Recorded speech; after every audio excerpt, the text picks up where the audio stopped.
But in terms of what you saw as a positive, for example, the finance minister said that there's going to be 1 lakh crore additionally which the states can borrow from. We are still awaiting details of how that's going to work. But as somebody who's been very vocal about the centre's sort of unequal sharing of finances and resources, is that you welcome that, the 1 lakh crore? Actually, you've asked me a fairly complex question. So let me actually maybe go a slight divergence to tell you the positive things I see in the budget first, and then I'll come to 1 lakh crore, which I don't think is that positive. I think it's a sleight of hand in accounting.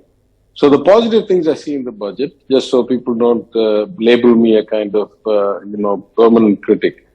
I'm very happy first that the Union Minister spoke in English. From people like me who could understand it clearly to the global markets where India is an important component now.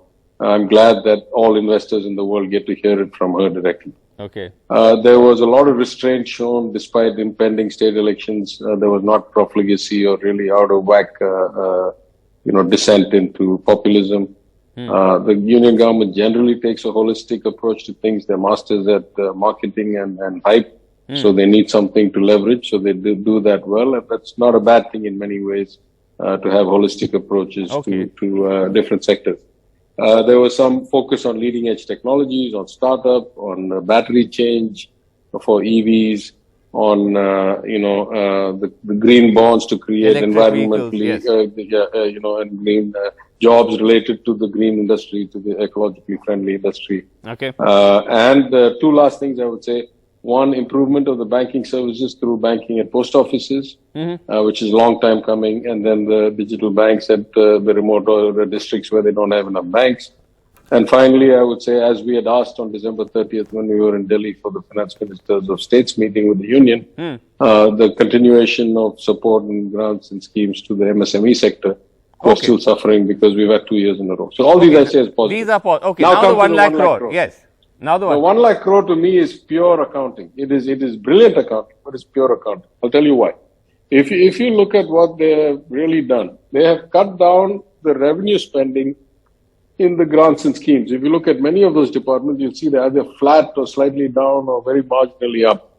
So what they used to send us in things like Smart City, or what they used to send us in kind of other joint sponsored schemes in building or other things, they have just shifted that from grants and schemes to loans. Now, I'm not even complaining in the fact that, grant is an outright grant and a loan is repayable, because interest-free repayable over 50 years is the equivalent to a grant, because of the inflation and the cost of money and time value of money and all that. It just becomes effectively like a grant.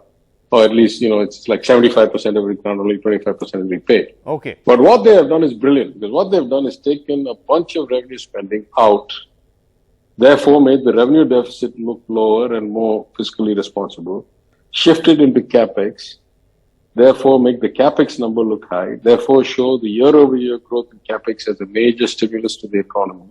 I see. All while basically not really changing anything.